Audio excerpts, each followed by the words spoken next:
I'm going to make this video for anybody who's replacing their steering wheel on the 02 to 05 Subaru WRX or the STI. This is from personal experience. It took me about an hour to do it.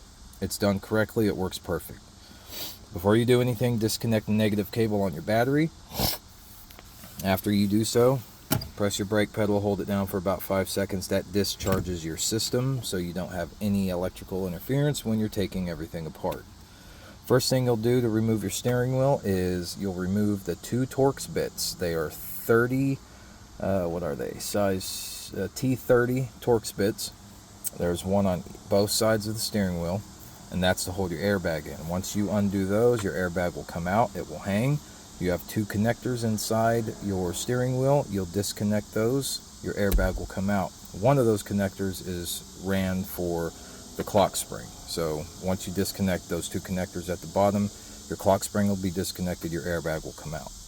Once you get the airbag out, you'll use a 17mm socket to pull the nut off for the steering wheel.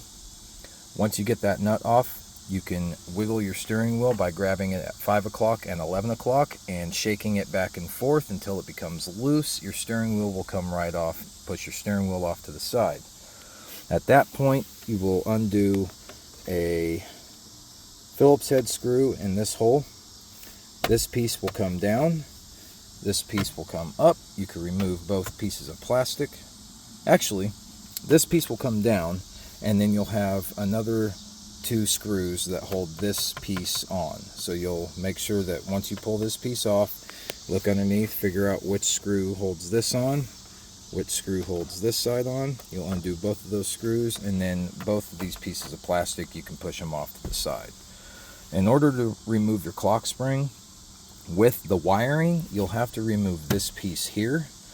So right above your hood release, there's a Phillips screw under here, and then on the opposite side, there's another Phillips screw on this tab. You'll undo both of those screws. At that point, you'll have a clip here and a couple clips up along here. You'll pop those clips out. This whole piece will hang. You'll undo the connectors that are on the back side of your fog lamp, cruise control, and then some vehicles may have another gray connector up under here attached to this piece. Once you get it down, you'll see that it's held on with a Phillips head screw. You'll undo that, and then you could remove this whole piece of plastic and put it to the side.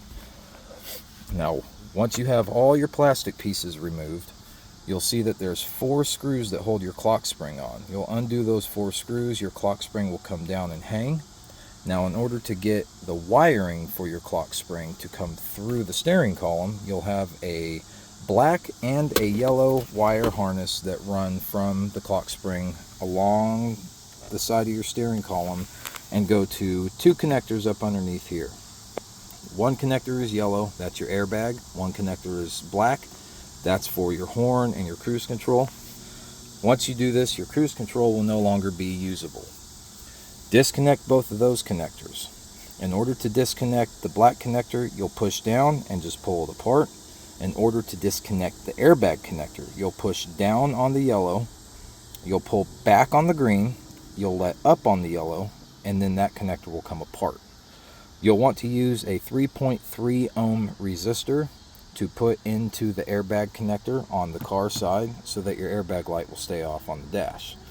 Make sure once you get that resistor in place, you tape it up so it does not come back out. On the black 6-pin, if the connector is facing you this way with the release on the top, you'll want to use the top left pin, which is the ground for your horn. Now you'll need a 16-inch long wire, a male and a female spade connector. You'll put the male spade connector onto the wire, and you'll connect it to that black connector, the top left. You'll have to trim down the spade a little bit so that it can fit inside that pin. Once you do that, you can run the wire back up here all the way through your steering column, and it will come out in this section here. At that point, you'll put the female end of your spade connector on.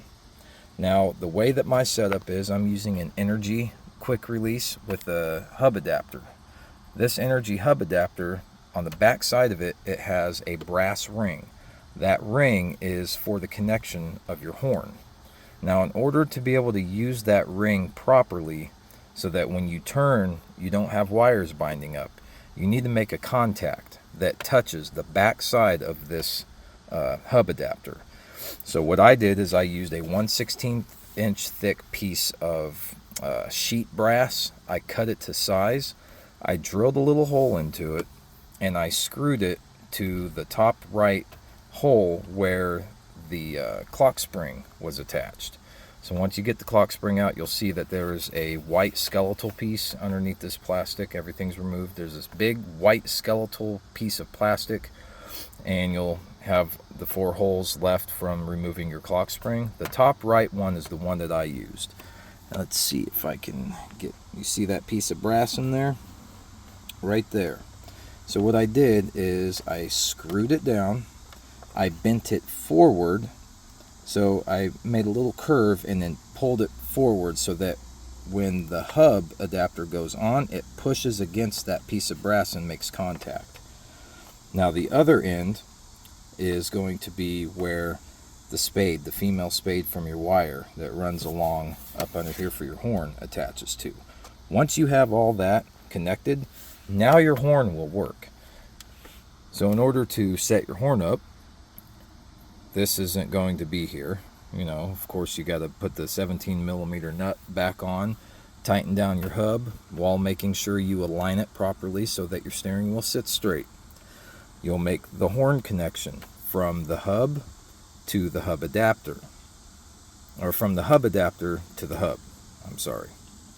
So up underneath here, you'll have, you know, wires that will connect to the hub adapter. At that point, your horn will work as long as you have it connected inside of your steering wheel. So that's basically it. I understand that it might be a lot of explaining with no real visual of how it's, you know, assembled, but I just now broke it down for you as best as possible, better than anybody else has explained. I've seen guys that have used the hub adapter and soldered the wire to the back side of that brass. You don't want to have wires soldered. You don't want a hard connection, because when you go to turn, it's going to eventually cause that wire to get weak. It will break.